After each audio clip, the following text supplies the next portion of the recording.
अच्छा जी, बिस्मिल्लाहिर्रहमानिर्रहीम। ऐसा है कि हमारा है स्मार्ट टेस्ट और टेस्ट है हमारा 50 नंबर का। टारगेट हमने अपना रखा है 45 और हमने हर हाल में उसको इस दफ़ा स्कोर करना ही करना है। एक चैप्टर है, आराम से हो जाना है। मेरा जब टेस्ट था सेकेंड ईयर में इसी चैप्टर का, चैप्टर 8 का ही, तो मैंने 50 में से 45 स्कोर किए थे। हालांकि मेरा गोल 50 था। अगर तुम्हारा गोल 45 है, तुमने 45 लेने हैं। कम से कम आप उस गोल को अचीव करने की कोशिश में ना उसके करीब ज़रूर पहुंच जाते हो। लाइक 50 मेरा गोल है, 45 मेरा स्कोर है। 45 इज़ योर गोल, तो 40 कम से कम तुम्हारा स्कोर ज़रूर होना चाहिए। चैप्टर 8 शुरू करते हैं। अच्छा जी, इंट्रोडक्शन में से आप सारा पढ़ चुके हैं। चैप्टर नंबर 7 में ही हाइड्रोकार्बन की क्लासिफिकेशन आप पढ़ के आए हो, लेकिन फिर भी एक दफ़ा इसको देख लेते हैं। क्या है जी? ओपन चेन और क्लोज चेन। ओपन चेन और acyclic hydrocarbons. In chemistry a जहाँ पे वर्ड आ रहा है ए साइक्लिक, साइक्लिक से पहले ए वर्ड आ रहा है, तो जो ए वर्ड है वो नॉन के लिए यूज़ होता है। तो सिंपली यहाँ पे याद रखना, a cyclic hydrocarbons mean non cyclic hydrocarbons. इसको नॉन साइक्लिक लिखना नहीं है, अपने माइंड में याद रखना है। ए वर्ड आ गया ना, तो ए साइक्लिक का मतलब है हाइड्रोकार्बन, मतलब कि इसके अंदर जो हमारे पास साइकिल है वो प्रेजेंट नहीं होगी। ए साइक्लिक का मतलब है नॉन साइक्लिक, ठीक है। ओपन चेन से हमें आराम से पता लग रहा है इसकी सीधी सामने चेन्स है। अच्छा, 7 चैप्टर में पीछे पढ़ के आई हो कि ओपन चेन जो है ना वो हमारे पास दो कैटेगरीज में डिवाइड होते हैं। आया कि वो होते हैं स्ट्रेट चेन, आया कि वो होते हैं ब्रांच चेन, ठीक है। स्ट्रेट चेन में क्या है जी, उसमें कोई ब्रांचिंग नहीं होती। आप सीधी सीधी चेन बनाते हो, ethane, methane, propane, ethene, butene, propene, ethyne, propyne, butyne. Branch chain में आप क्या करते हो? ब्रांच चेन में आप उनकी ब्रांचिंग निकाल देते हो। It may be 1, it may be 2, it may be 3, it may be several. तो आप क्या करते हो, आपके पास होता है प्रोपेन, आप उसकी चेन निकाल देते हैं ऊपर, अब वो बन गया है आइसोप्रोपेन, ठीक है। अच्छा, एक बात हमेशा याद रखनी है, आपके पास ब्रांच चेन कंपाउंड है, ओके। अगर उसकी सेकंड कार्बन के ऊपर अगर चेन है, मतलब ब्रांच अगर सेकंड कार्बन पे है ना, तो हमेशा आइसो आप उसको नाम दोगे, ठीक है। अगर उसे किसी और पे वो ब्रांच इन कंपाउंड होगा, लेकिन अगर मतलब ये एमसीक्यू हमारा आया हुआ था, एक एमसीक्यू था, उसमें उसने पेंटेन पे सेकंड कार्बन पे चेन बनाई है, ठीक है। वो हमसे पूछता है कि आप इसको अब क्या कहोगे। उसने नीचे नाम लिखे हैं और नीचे उसने लिखा है ये ब्रांच चेन कंपाउंड है, ये ओपन चेन कंपाउंड है, ये आइसो पेंटेन आइसो मतलब आइसो पेंटेन है, या जो भी चौथा उसका ऑप्शन था। देखो, वो बन तो ओपन चेन भी रहा है, लेकिन क्या है कि हमने प्रेफर सबसे एब्सोल्यूट आंसर को करना होता है, और उसमें से जो सबसे ज़्यादा एब्सोल्यूट आंसर होता है ना वो आइसो होता है। अगर वो सेकंड कार्बन पे ब्रांचिंग कर रहा है तो वो आपका आइसो कार्बन बन जाता है, मतलब आइसो हाइड्रोकार्बन आप उसको नाम दे देते हो। आपने उसको आइसो में अब लिखना होता है, ठीक है। आगे फर्दर जो चेंज होती हैं वो नियो पेंटेन और इस तरह सारा बन जाता है। ये हो गया ओपन चेन की जो पहली कैटेगरी थी। अब a cyclic hydrocarbon open chain. अब क्या करना है, अब आगे अब देखो, उसने वो जो स्ट्रेट चेन ब्रांच चेन है ना, उसी को ही वो लेके जा रहा है। उसने स्ट्रेट चेन और ब्रांच चेन, अब उसने उनको किस में कैटेगरी में डिवाइड किया है, उसने उनको डिवाइड कर दिया दो फर्दर कैटेगरीज में, जो कि हैं सैचुरेटेड हाइड्रोकार्बन्स और जो कि हैं अनसैचुरेटेड हाइड्रोकार्बन्स। इसमें दोनों में ब्रांचिंग हो सकती है, नहीं भी हो सकती, हो भी सकती है, ठीक है। ये आप सिर्फ ओपन चेन को फर्दर डिवाइड कर रहे हो। अच्छा जी, सैचुरेटेड में बहुत आसान चीज़ है, कोई याद रखने वाली बात ही नहीं है, सीधी सी बात है। इसमें एक बात है सिर्फ, सैचुरेटेड हाइड्रोकार्बन का मतलब है एल्केन्स की बात हो रही है, ठीक है। सिर्फ एल्केन्स की बात हो रही है, वो मीथेन है, वो ईथेन है, प्रोपेन है, वॉट एवर इट इज़, आप सिर्फ सैचुरेटेड हाइड्रोकार्बन की बात कर रहे हो। अनसैचुरेटेड हाइड्रोकार्बन्स का मतलब है वो एल्कीन भी हो सकता है और वो एल्काइन भी हो सकता है, ठीक है। अच्छा, एल्केन का क्या मतलब है? एल्केन का मतलब है उसमें ना डबल बॉन्ड है ना ट्रिपल बॉन्ड है, उसमें सिर्फ सिंगल बॉन्ड है, एक लाइन। अब वो ब्यूटेन है, मीथेन है, प्रोपेन है, वो जो भी है ना, उसमें सिंगल लाइन से ही सारी बॉन्डिंग हुई हुई है। सिंगल बॉन्ड ही सबको आपस में जोड़े हुए हैं, सारे कार्बन एटम्स को, उसको हम कहते हैं एल्कीन। जैसे मीथेन है ना, मीथेन में सिर्फ एक कार्बन है। एक बात याद रखना, जो एल्केन है यानी जो सेचुरेटेड हाइड्रोकार्बन है ना, वो सिंगल कार्बन पे एग्जिस्ट कर सकते हैं। अनसेचुरेटेड हाइड्रोकार्बन, आया कि वो एल्कीन हो आया कि वो एल्काइन हो, वो सिंगल कार्बन पे एग्जिस्ट नहीं कर सकते। सीधी सी बात है, वो कैसे एग्जिस्ट कर सकते हैं। और मैं देखो आपने डबल बॉन्ड बनाना है। अब आप डबल बॉन्ड जब बनाओगे आपको उसके लिए कम से कम भी 2 कार्बन ज़रूर चाहिए, क्योंकि एक कार्बन जो है वो 4 बॉन्ड बना सकता है। तो इसके लिए आपने वो सारी उसकी वो भी तो पूरी करनी होती है ना, कि कार्बन की वैलेंसी भी। तो कार्बन की वैलेंसी है 4, कार्बन एक वक्त में 4 बॉन्ड बना सकता है। अब देखो CH4 मीथेन, अब यहाँ देखो कार्बन के साथ 4 हाइड्रोजन अटैच हैं, कार्बन की वैलेंसी पूरी है, आप इसमें डबल बॉन्ड कहीं भी ऐड नहीं कर सकते, सिंगल बॉन्डिंग के साथ ही सारा कुछ होगा। ये क्या हुआ, एल्कीन। ईथेन, ईथेन में देखो एक कार्बन है, उसके साथ 3 हाइड्रोजन अटैच है, एक बॉन्ड छोड़ देता है, वो एक बॉन्ड उसने नेक्स्ट कार्बन से बना के और ऊपर 3 हाइड्रोजन उसके साथ लगे हैं सिंगल बॉन्डिंग से, डबल बॉन्ड नहीं कर सकते, क्यों, कार्बन की वैलेंसी ही 4 है, और 4 पे ही उसको हम एंड कर देते हैं, बात खत्म। एल्केन हो गया। अब एल्कीन पे आ जाओ। अब एल्कीन पे देखो, आपके पास एक कार्बन है और आपने डबल बॉन्ड देना है, क्योंकि आपने उसको एल्कीन बनाना है। अब एक कार्बन है, उसके साथ 2 हाइड्रोजन अटैच होंगे और 2 डबल बॉन्ड उसके साथ, मतलब एक डबल बॉन्ड, मतलब कि 2 सिंगल बॉन्ड से मिलके एक डबल बॉन्ड बनता है। तो देखो कार्बन की वैलेंसी यहाँ क्या है, कार्बन कार्बन दोनों के दरम्यान में 2 2 बॉन्ड है, मतलब एक कार्बन इधर 2 बॉन्ड कार्बन के साथ बना रहा है, एक कार्बन इधर 2 बॉन्ड कार्बन के साथ बना रहा है, उनके 2 2 फ्री हैं, उन 2 तो 2 फ्री हैं, उनके साथ हम हाइड्रोजन अटैच करके कार्बन की वैलेंसी पूरी कर देते हैं। ये हो गया हमारे पास एल्कीन। एल्काइन में सिर्फ हाइड्रोजन देखो कम होते जा रहे हैं और कार्बन के दरम्यान जो बॉन्ड है वो इंक्रीज होते जा रहे हैं। अब सबसे पहले ना बॉन्डिंग ही करनी होती है, हाइड्रोजन हम कार्बन की वैलेंसी को पूरे करने के लिए लगाएंगे।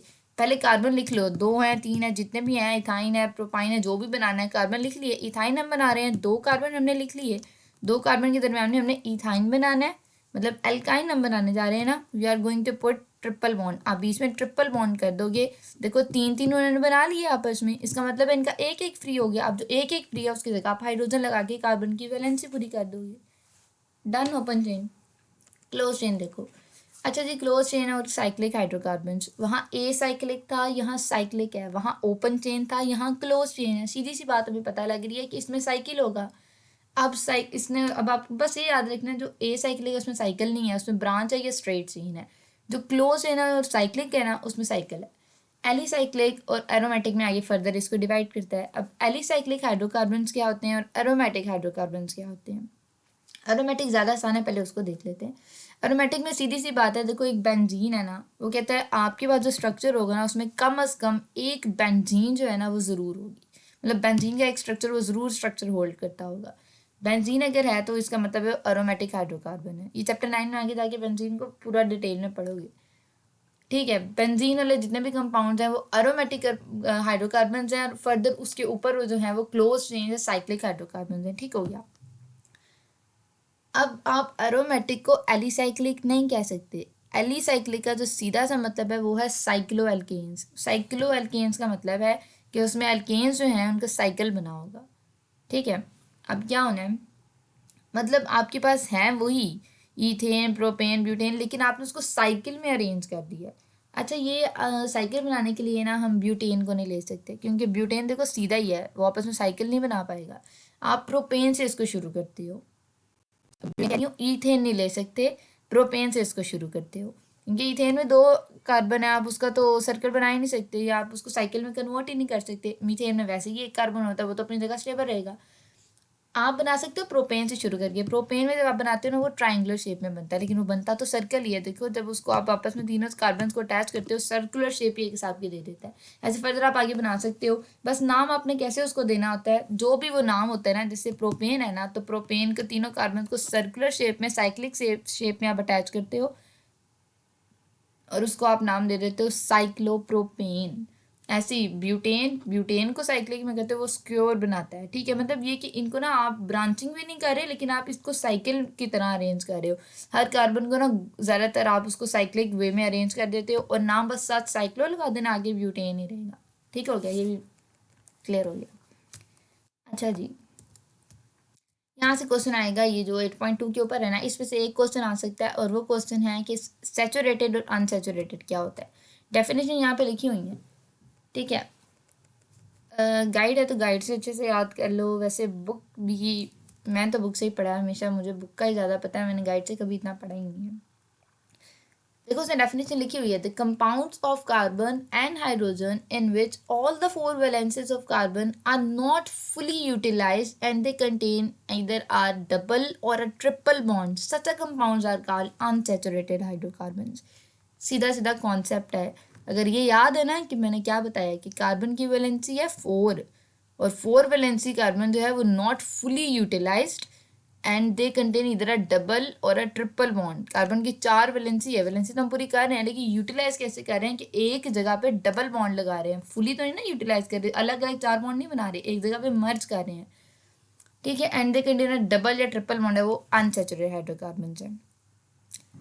अब देखो उस एंड पे ये भी लिखा है कि वो अनसैचुरेटेड हाइड्रोकार्बन जिसमें डबल बॉन्ड है वो एल्कीन है, जिसमें ट्रिपल बॉन्ड है वो एल्काइन है। ऊपर उसने सैचुरेटेड की दी है, कहाँ है, if all the valences of the carbon atom in a molecule are fully satisfied and these cannot further take up any more hydrogen atoms, then the hydrocarbons are named as saturated hydrocarbons. इसमें fully वो utilize करता है carbon की 4 valency को, अलग अलग hydrogen के साथ 4 बॉन्ड्स बने हैं, कोई डबल बॉन्ड नहीं है, कोई ट्रिपल बॉन्ड नहीं है, it would be a saturated hydrocarbon. इसमें सिर्फ यही क्वेश्चन आएगा। अच्छा जी, नॉमनक्लेचर, इस नॉमनक्लेचर वाले टॉपिक में से मेरा ख्याल है सिर्फ एमसीक्यूज बनेंगे और वो आपसे पूछेगा, एमसीक्यू भी यही है। सबसे पहले वो पूछेगा कि मार्श गैस जो है उसको मीथेन क्यों कहा जाता है, एक ये एमसीक्यू बन सकता है, या मार्श गैस हम किसको कहते हैं, मीथेन को कहते हैं। और फिर या एक एमसीक्यू इस लाइन में से बन सकता है कि मार्शी प्लेसेस में जो गैस पाई जाती है उसको हम क्या कहते हैं, मीथेन। अगला एमसीक्यू होगा कि acetic acid derive it's name from vinegar, Latin एसिटम means vinegar. अब एसिटिक एसिड को कहाँ से ड्राइव किया गया, ये एमसीक्यू आ सकता है, तो नीचे लिखे ऑप्शन देगा वो विनेगर से या जिससे भी, तो आप लिखोगे कि विनेगर से करेगा। आगे है, अब ये यहाँ पे उसने बात पूछ ली है दूसरी। अगला एमसीक्यू वो दे सकता है कि ऑर्गेनिक कंपाउंड जो होते हैं वो किसी पर्सन के नेम पे भी डिराइव किए जा सकते हैं। एक एग्जांपल उसने दिया, वो इससे ज़्यादा पूछेगा नहीं, जो यहाँ लिखा है उसी में से ये एमसीक्यू पूछेगा। पूछेगा तो बारबीट्यूरिक एसिड जो है उसको, बारबरा एक आदमी है उसके नाम पे हम बारबीट्यूरिक एसिड कहते हैं। ओके हो गया। अच्छा ये एल्केन्स वाली बात तो क्लियर है ना, कि इतना तो पता है ना कि जो एल्केन्स है उनके एंड पे एन आता है, हम सफिक्स जो है वो एन उसमें ऐड करते हैं। जैसे 5 कार्बन है पेंट, हम देखो मैथ्स में पढ़ते रहे हैं, क्यूबिकल और ये सारी चीज़ों में जब हम पढ़ते रहे हैं तो हमने पढ़ा है कि हेक्टागोन, जब शेप्स वगैरह पढ़ी हैं, पेंटागोन, तो देखो पेंटा 5 होता है, तो पेंट लिख के और आगे सुफिक्स जो है वो हमने एन लगा देना है, पेंटीन। हेक्स का मतलब होता है 6, आगे हमने एन लगा देना है, हेक्सेन मतलब कि 6 कार्बन वाला एल्कीन। इसी तरह आगे आगे जाता रहेगा। इसको कॉमन जो ट्रिवियल नेम जो हैं वो ये हैं, एन ब्यूटेन, आइसोब्यूटेन, और वो जो पर्सनस के नेम पे या इस तरह के जो दिए जाते हैं वो कॉमन जो ट्रिवियल है। और ये आयोपेक नेम्स होते हैं, ये जो हम देते हैं ना, n butane, isobutane, isopentane, neopentane, ये। ओके अब वो कहता है कि एल्केन को एल्कीन में क्या कन्वर्ट करते हो, सिर्फ उसमें डबल बॉन्ड आ जाता है और उसका नेम कैसे लिखा जाता है कि जो उसका एंडिक्स मतलब पहले देखो हम एन लिख रहे थे, अब अगर 6 कार्बन है और डबल बॉन्ड भी आ रहा है आप उसको हेक्सीन लिखोगे, हेक्स फॉर 6 डबल, आगे एन लिखना था कि डबल बॉन्ड होता है, सिंगल बॉन्ड होता है, डबल बॉन्ड है तो हम उसको हेक्सीन लिख देंगे। इथाइलिन, इथाइलिन और इथीन एक ही है, प्रोपाइलिन और प्रोपीन एक ही है, दोनों की जगह कुछ भी लिख सकती हो। आइसोब्यूटाइलिन या आइसोब्यूटीन एक ही है। ये आयोपैक नेम्स तो पता ही है, 7 वो आयोपैक नेम्स, वो इंटरनेशनल यूनियन सिस्टम फॉर वो वाला pure and applied chemistry IUPAC names आप इसको देते हो, उसमें से कोई खास एमसीक्यू आएगा नहीं, उससे आपसे नाम वगैरह पूछ लेगा। अच्छा एल्काइल ग्रुप, ये बड़ा मज़े का क्वेश्चन आता है कि एल्काइल ग्रुप किसे कहते हैं, पहले तो ये पूछेगा। तो आपके पास पहली लाइन में लिखा हुआ है, if we remove 1 hydrogen atom from an alkene we obtain what is called an alkyl group. सिर्फ इतनी सी बात है, एक हाइड्रोजन रिमूव कर दो, कार्बन की वैलेंसी एक रह जाएगी। कार्बन की वैलेंसी यूँ समझो कि कार्बन की वैलेंसी जो है ना हमने ख़राब कर दी है। सी एच थ्री में से CH4 होता है मीथेन, ठीक है। CH4 में से एक हाइड्रोजन निकाल दिया, कार्बन का एक बॉन्ड फ्री कर दिया, एक बॉन्ड कार्बन का फ्री कर दिया, उसको हम क्या देते हैं, हम एल्केन से हम उसको एल्काइल नाम दे देते हैं। फॉर एग्जाम्पल मीथेन है ना, एक हाइड्रोजन निकाला, CH4 की जगह CH3 आ गया, कार्बन का एक बॉन्ड फ्री हो गया, तो आपके पास नाम बन जाएगा मिथाइल। आगे बाकी तुम्हारे पास बाकी सारा टेबल लिखा हुआ है, इसी प्रोसीजर से सारा आगे हो जाएगा। As an nomenclature of alkenes इसमें से लॉन्ग क्वेश्चन ही आएगा, पहली बात। दूसरी बात, इसमें से जो क्वेश्चन आएगा वो आएगा क्या, आपसे नहीं पूछेंगे कि आप इसके पॉइंट्स लिखें, नोमेनक्लेचर एल्केन के 10 पॉइंट्स लिख दो या 6 पॉइंट्स लिख दो, बिल्कुल नहीं। आपके पास शॉर्ट क्वेश्चन क्या आएगा, वो आपको या नाम देगा और आपसे कहेगा इसका स्ट्रक्चर ड्रॉ करो, या वो आपको इसका स्ट्रक्चर देगा और आपसे कहेगा कि इसका नेम लिख दो। आराम से नोमेनक्लेचर याद करना है जी, पहली वाली बात पढ़ते जाओ, इसकी बातें यहाँ से पढ़ते जाओ, साथ साथ को आखिरी स्टेप पे आओगे आराम से, जब आखिरी पॉइंट पढ़ोगी ना तो तुम्हें फिंगर टिप्स पे होंगे अल्केन का नाम कैसे देते हैं। नोमेनक्लेचर असल में नेमिंग ऑफ एल्केन्स ही है। अब करना क्या है, सबसे पहले वो कहता है कि आपने डिसाइड करना है जी कि आपके पास एक चेन है, ठीक है, आपने उसमें से लॉन्गेस्ट कंटिन्यूस चेन को लेना है। देख, ठीक है, मतलब वो कंटिन्यूस जा रही है, ये नहीं कि बीच में उसकी ब्रांचिंग आ गई है वो भी इंक्लूड कर ली और आगे तक भी, लेकिन नहीं, लॉन्गेस्ट कंटिन्यूस चेन को लेना है कार्बन एटम की, और उसको हमने देना है पेरेंट नेम, जो इसने एग्जाम्पल पे तौर पे पॉइंट 1 में दिया हुआ है। वो क्या है, 1 2 3 4 5 6। अब देखो इधर भी 6 बन रहा है, और 1 2 3 4 5 6। आप ब्रांच वाली तरफ आ जाओ तो आप वो वाला इंक्लूड नहीं करते, फिर ये कंटिन्यूस चेन लेनी है, ब्रांचिंग के बाद तो चेन खत्म हो जाती है जो अगली रह गई होती है। और अगर आप इसको राइट साइड से लो 1 2 3, तो वो तो चेन छोटी है, हमने लॉन्गेस्ट भी लेनी है और कंटिन्यूस भी लेनी है, तो हमारे पास दोनों तरीकों से ले सकती हो, ये स्ट्रेट चेन भी ले सकती हो और ब्रांच चेन भी ले सकती हो, लेकिन ब्रांच में फिर वो आखिरी चीज़ खत्म हो जाएगी। ठीक है, कंटिन्यूस चेन आ रही है तो वो ब्रांच की तरफ जाएगी, दोनों में 6 6 है तो हमारे पास हेक्सेन, 6 कार्बन 4 हेक्सेन। ठीक है, अब वो कह रहे हैं कि अच्छा ये पहला ही पॉइंट है, longest continuous chain will not always be obvious from the way of the formula is written. ठीक है,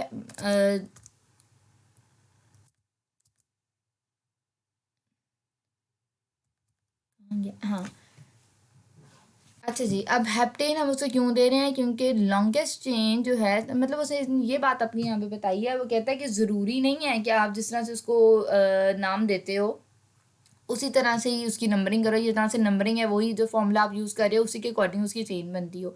चेन किसी भी तरफ से बन सकती है, क्योंकि यहाँ पे जो लॉन्गेस्ट चेन है, देखो 1 2 3 4 5 6 7, और 1 2 3 4 5 6, तो कौन सी बड़ी हुई, 7 बड़े हुए ना, हेप्टेन वाली बड़ी हुई या हेक्सेन वाली, हेप्टेन बड़ी हुई।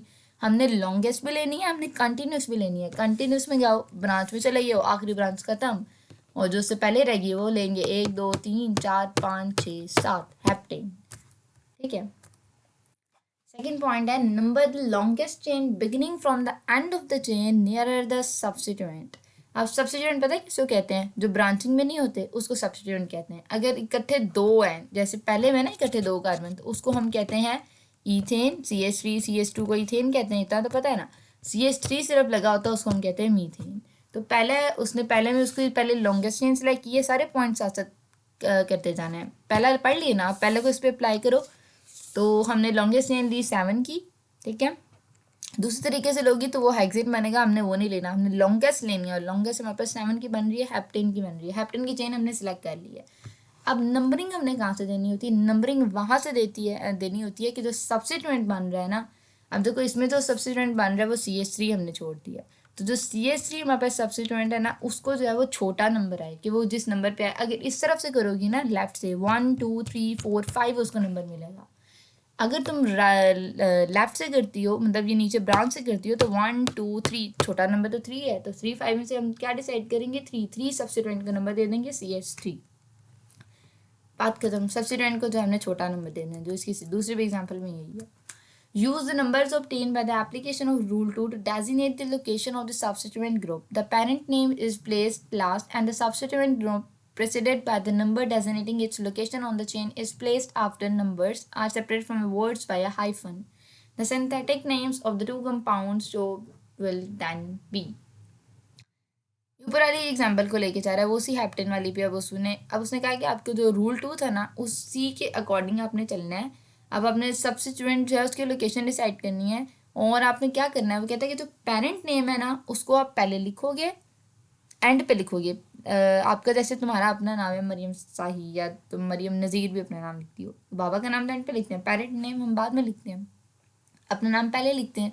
तो सब्स्टिट्यूएंट छोटा है तो सब्स्टिट्यूएंट का नाम पहले आएगा, पेरेंट नेम बाद में आएगा। पेरेंट नेम उसको कहते हैं ना जो हमने कार्बन के थ्रू डिसाइड किया होता है। सब्स्टिट्यूएंट जो है वो ये समझो कि बच्चा है, और जो कार्बन चेन के थ्रू हमने नाम डिसाइड किया पेरेंट एटम, वो पेरेंट है। तो पेरेंट नेम, तो पेरेंट नेम जो है वो पेरेंट है, पेरेंट का नाम हमेशा हम एंड पे लिखते हैं अपने नाम में भी, देखो तो सब्स्टिट्यूएंट का नाम पहले लिखा, सब्स्टिट्यूएंट यहाँ पे CH3 था, यानी कि वो क्या बना, मीथेन। एक कार्बन वाला मीथेन, जहाँ पे CH3 CH2 होता तो हम उसको ईथेन लिखते, इथाइल लिखते। अब देखो एक एक कार्बन फ्री था ना, तो जब सब्स्टिट्यूएंट हमेशा मिथाइल इथाइल ही होगा, उसको मीथेन ईथेन नहीं लिखोगी। सब्स्टिट्यूएंट लिखा हमने मिथाइल की पोजीशन सबसे पहले लिखनी है। पोजीशन क्या हमने इसकी डिसाइड की थी, 3 और 5 में से हमने कहा था इसको 3 छोटा नंबर मिल रहा है, तो 3 हमने इसकी पोजीशन डिसाइड कर ली। 3 है, 3 हाइफन डालेंगे, इस डैश को हाइफन कहते हैं जो बीच में। और सब्स्टिट्यूएंट का नाम हमारे पास क्या आया था, मिथाइल। मिथाइल लिखा और हम चेन का जो पेरेंट नेम डिसाइड किया था वो हेप्टेन किया था, हमारे पास नाम बन गया 3 मिथाइल हेप्टेन।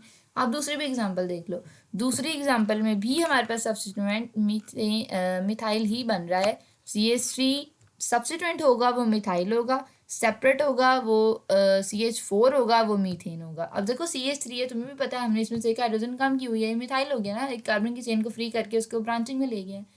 अब 2 पे है इसकी पोजीशन, दूसरी तरफ से करोगे तो 1 2 3 4 5 इसकी पोजीशन बनेगी। तो हमने इसको छोटा नंबर देना है, हमने दूसरी पोजीशन इसको दी 2 hyphen methyl hexane parent name है।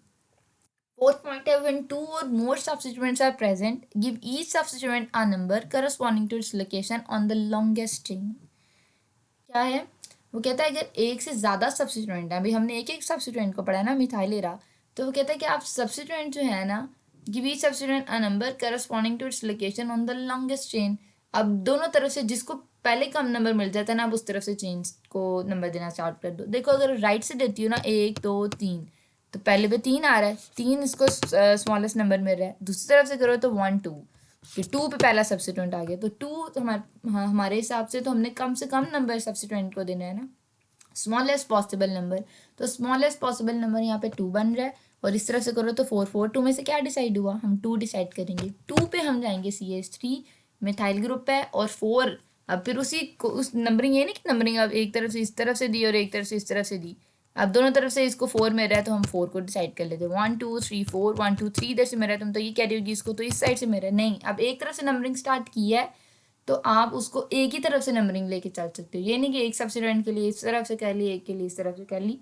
1 2 इस तरफ से स्टार्ट कर लिए तो 3 4 आप इस तरफ से ही स्टार्ट एंड करोगे। 2 पे हमारे पास क्या आ गया, मिथाइल। अब लिखो सबसे पहले हम, लेकिन देखो अब तुम सोच रहे हो कि हमने छोटा नंबर क्यों नहीं लिखा। जब नाम लिखने हैं ना इनके, तो वो अल्फ़ाबेटिकली लिखने हैं। एम पहले आता है या ई पहले आता है, ई पहले आता है, तो इथाइल वाला हम पहले लिखेंगे। बेशक उसका नंबर बड़ा है, हमने नंबरिंग तो दे ली हुई है, वो तो हमारे पास सेकंड थर्ड रूल था ना, वो तो हमने दे दी। अब हमने क्या करना है, इन दोनों से अल्फ़ाबेटिकली डिसाइड करना है कि हम किसको नाम देंगे। अल्फ़ाबेटिकली इथाइल और मिथाइल में से इथाइल आएगा, तो मिथाइल का नंबर लिखेंगे, हाइफन लिखेंगे 4 इथाइल, फिर हाइफन डालेंगे 2। अगर ये उसके लिए है, अगर आपके पास एक से ज़्यादा सब्स्टिट्यूएंट होता है, हाइफन के बाद 2, 2 के बाद दोबारा हाइफन डालोगे, जब भी नंबर लिखोगे हाइफन डालोगे, और जब भी एक सब्स्टिट्यूएंट का नाम एंड होगा उसके बाद दोबारा हाइफन डालोगे। सबसे एंड पे, ये नहीं कि 4 इथाइल हेक्सेन 2 मिथाइल हेक्सेन, नहीं, सबसे एंड पे पेरेंट नेम को लेके आओगे, 4 इथाइल 2 मिथाइल हेक्सेन। ठीक हो गया। अच्छा जी, अब वो कह रहा है अगर ऐसा हो कि एक ही सब्स्टिट्यूएंट के ऊपर when two substituents are present on the same carbon atom use that number twice, आप क्या करना है, वो कहता है कि अगर एक ही कार्बन के ऊपर दोनों सब्स्टिट्यूएंट्स हैं, अगर एक से ज़्यादा हैं और वो दोनों एक ही कार्बन पे हैं, तो आपने उसको कैसे नाम दोगे, कैसे नंबर दोगे। तो कहता है आप उसी नंबर, ऐसा नहीं कि आप लिखोगे 3 इथाइल मिथाइल और जो भी उसका हेक्सेन नाम आ रहा है, नहीं, दोनों का नंबर अलग अलग लिखोगे, 3 इथाइल 3 मिथाइल हेक्सेन, दोनों को अलग अलग नंबर दोगे। हमने दोनों का बताना होता है क्लियरली। देखो अगर तुम्हें कोई लिख दे 3 इथाइल मिथाइल हेक्सेन, हमें खुद नहीं समझ आएगी, हम कहेंगे 3 पे इथाइल है या मिथाइल है, और मिथाइल है भी या नहीं है, हमें खुद नहीं। दोनों को अलग अलग नंबर दोगे, बेशक एक ही है, लेकिन अल्फाबेटिकली लिखा इथाइल पहले आया, 3 इथाइल 3 मिथाइल हेक्सेन। 6 पॉइंट है, when two or more substituents are identical, indicate this by the use of prefixes di, tri, tetra, and so on. Then make certain that each and every substituent has a number. Commas are used to separate numbers from each other. अच्छा जी, अब वो कहता है कि अगर एक या एक से ज़्यादा, दो या दो से ज़्यादा सब्स्टिट्यूएंट्स हैं और वो सेम भी हैं, आप उसको प्रीफिक्सेस क्या यूज़ करोगे, डाई ट्राई। हम पढ़ते हैं ना कि 1 के लिए होता है मोनो, लेकिन मोनो हम ज़्यादातर लिखते नहीं हैं, डाई से हम लिखना शुरू करते हैं। डाई क्या है, प्रीफिक्स है। अब हमने उसको क्या लेना है, 2 होंगे तो डाई, 3 होंगे तो ट्राई, 4 होंगे तो टेट्रा। एक जैसे अगर होंगे सेम, जैसे पहली एग्जांपल वो दे रहा है कि उसने हमारे पास स्टार कार्बन वाली चेन डिसाइड की है लॉन्गेस्ट कंटिन्यूस। दूसरी देखो सारी क्या बन रही है, 1 2 3, 1 2 3 4, 1 2 3, 1 2 3 4। तो हमारे पास लॉन्गेस्ट, अगर लॉन्गेस्ट और ब्रांच दोनों चार सेम बनती हो ना तो हम हमेशा स्ट्रेट चेन को प्रेफर करते हैं, ठीक है। ले दूसरी भी सकते हो, नाम यही बनेगा, लेकिन स्ट्रेट चेन को प्रेफर करो, नाम देना आसान हो जाता है। पहली चेन आ गई 1 2 3 4, आपके पास 4 कार्बन है, आप इसको क्या नेम करोगे, ब्यूटेन। 3 होते तो आप इसको प्रोपेन, 2 होते आप इसको ईथेन कहते, 1 होता आप इसको मीथेन कहते। 4 है, ब्यूटेन आ गया। अब ब्यूटेन के देखो 2 सब्स्टिट्यूएंट्स हमें सामने नजर आ रहे हैं कि चेन में है, ठीक है, CH3 CH3। देखो आपने जब लॉन्गेस्ट चेन डिसाइड कर लिए ना, आप जो रह गए हैं ना साथ ब्रांचिंग, वो सारे सब्स्टिट्यूएंट्स ही हैं। आए कि वो इथाइल है, मिथाइल है, प्रोपाइल है, वॉट एवर इट इज़, वो सब सब्स्टिट्यूएंट्स हैं, ठीक है। वो अलग अलग होंगे या एक जैसे भी हो सकते हैं। अच्छा, पहले में सेकंड पे भी वो दे रहा है और वो थर्ड पे भी दे रहा है, दोनों तरफ से देखो तो सेकंड पे आ रहा है, जिस मर्जी तरफ से नंबर दे दो, सेम आ रहा हो ना, जिस मर्जी तरफ से दे लो, कोई फर्क नहीं पड़ता। आप देखो 2 पे भी मिथाइल, 3 पे भी मिथाइल, तो क्या करोगे।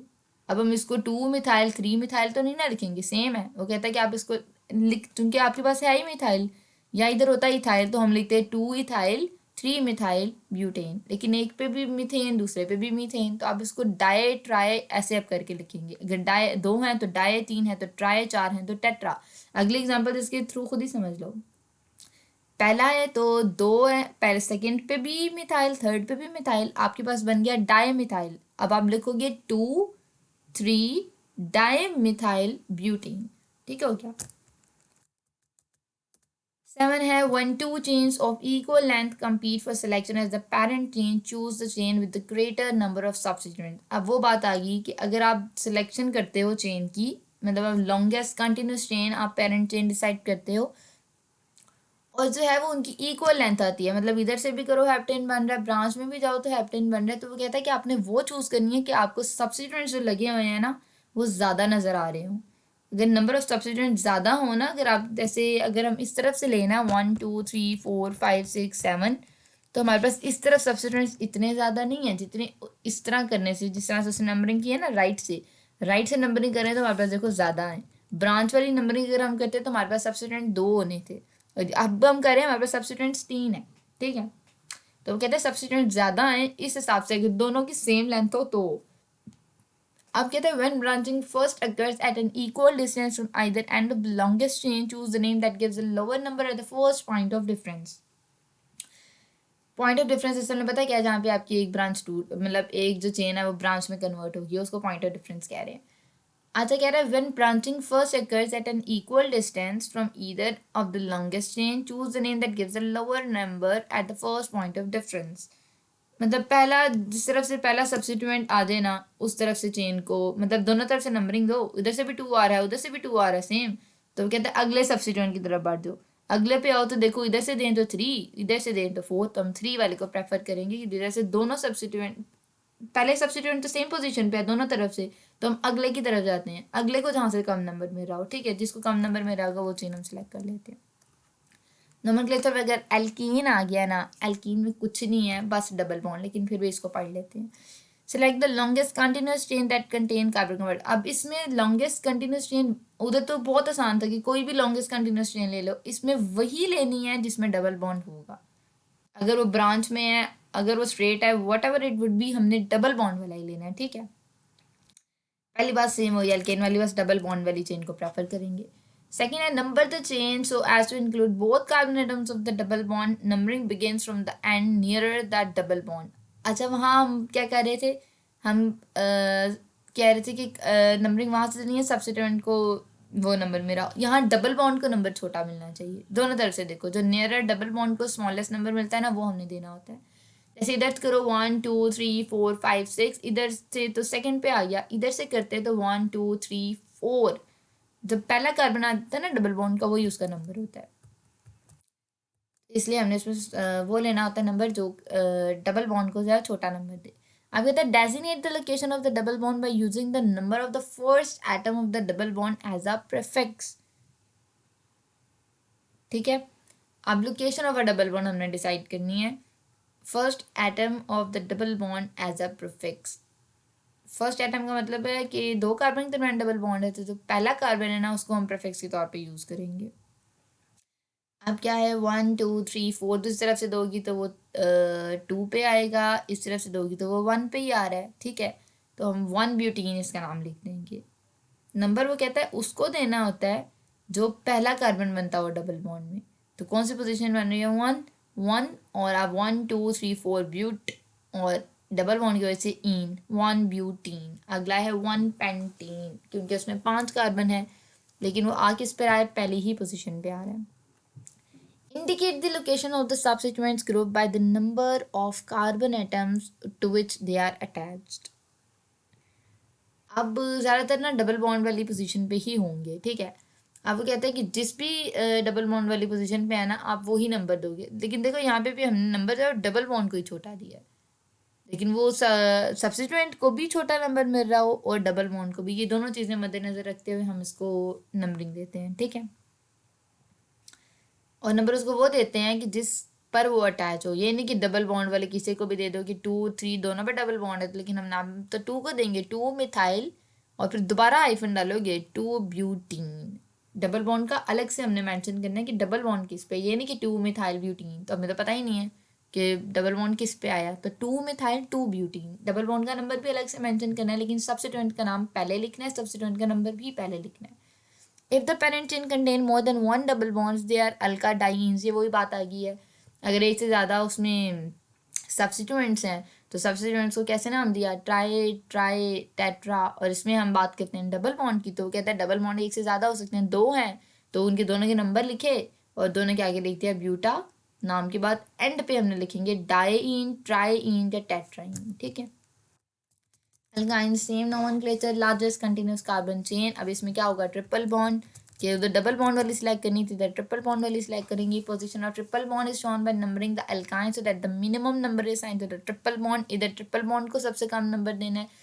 ज़्यादातर ना ये देखा जाता है कि ट्रिपल बॉन्ड को भी कम मिल रहा हो और सब्स्टिट्यूएंट को भी, लेकिन प्रेफर हम हमेशा ट्रिपल बॉन्ड को ही करते हैं। If a hydrocarbon contain more than 1 triple bond तो उसको अल्का डाईन, डायन, अल्का डायन, ट्रायन वगैरह में उसको कह देते हैं। सिर्फ नाम के एंड पे ना YNE आता है इसमें, और उसमें ENE आता है, लेकिन अल्का डाई ट्राई होगा। If both double and triple bond, ये सबसे इंपॉर्टेंट पॉइंट है, डबल भी आ रहा हो और ट्रिपल बॉन्ड भी आ रहा हो, तो वो कहता है कि in the compound then ending एनाइन इज गिवन द रूट। जो ट्रिपल बॉन्ड है ना, देखो उसको उसने पार्ट्स भी बनाए हैं, चलो उसको पढ़ते हैं। Lowest possible number is assigned to a double or a triple bond irrespective of whether ene or yne gets the lower number. कहते हैं दोनों तरफ से हम प्रेफर करते हैं, दोनों में से जिसको भी छोटा नंबर मिल जाए, दोनों तरफ से जो जिस तरफ से भी मतलब डबल या ट्रिपल बॉन्ड पहले आ जाए उस तरफ से नंबरिंग देनी शुरू कर दो। कोई फर्क नहीं पड़ता कि वो ट्रिपल बॉन्ड है या डबल बॉन्ड है, ठीक है। बस डबल या ट्रिपल बॉन्ड जहाँ से पहले आता है उस तरफ से नंबरिंग दे दो। जैसे सेकेंड एग्जाम्पल है, और इस तरफ से तो 1 2, देखो ट्रिपल बॉन्ड को छोटा नंबर मिल रहा है, और यहाँ से 1 2 1 डबल बॉन्ड को छोटा नंबर मिल रहा है, लेकिन हम किधर से दे रहे हैं, हम इधर से इसलिए दे रहे हैं कि इधर डबल बॉन्ड पहली पोजीशन पे ही आ गया है। अगर इधर ट्रिपल भी होता तब भी हम इधर से ही देते, क्योंकि हमने डबल या ट्रिपल कोई भी हो, जो भी जिस तरफ भी बॉन्ड पहले छोटा नंबर जिस आ जाए ना, तो हमने उस साइड से उसको पोजीशन देनी होती है। अच्छा जी, in case a double and a triple bond are present at identical positions the double bond is given the lower number. अगर अब बात यह है कि अगर सेम पोजीशंस पे दोनों आ रहे हो तो हम डबल बॉन्ड को प्रेफर करते हैं कि हम उसको छोटा नंबर दें और ट्रिपल बॉन्ड की तरफ बड़ा नंबर चला जाए, अगर दोनों सेम पोजीशन पे हैं। वरना अगर दोनों हैं सेम पोजीशन पे नहीं है तो दोनों में से जिसको भी छोटा नंबर मिलेगा उस तरफ से आप नंबरिंग दोगे। ये था नोमेनक्लेचर, ठीक। उम्मीद है तुम्हें नोमेनक्लेचर तो बिल्कुल क्लियर हो गया होगा।